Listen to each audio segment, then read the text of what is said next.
এটা আমার ড্রাগন গাছটা, ড্রাগন ফ্রুটের ছবি আপনাদের দেখিয়েছিলাম। তো তারপরে ড্রাগনের ডালপালা অনেক ছেঁটে দিয়েছি সামনে বছর যাতে আরও ভালো ফল হয়।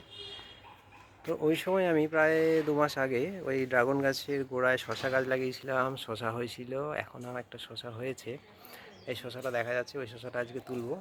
আর ওটা শশাটা তোলার আগে এই কদিন আগে কিছু বীজ লাগিয়েছি এই গাছের গোড়াতে, বরবটি বীজ, তারপরে শশা বীজও লাগানো আছে। পাশে একটা লঙ্কা গাছ, একটা ক্যাপসিকাম গাছ বসিয়েছি। এগুলো বড় হোক, আশা করছি হবে। তো আজকে এই শশাটাকে তুলে নেব। একটা শশা আছে, এই গাছের যা চেহারা হয়েছে মনে হচ্ছে না আর নতুন শশা হবে।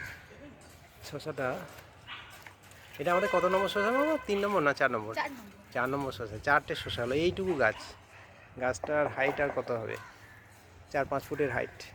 ঠিক আছে, নাও আস্তে আস্তে তুলে নাও।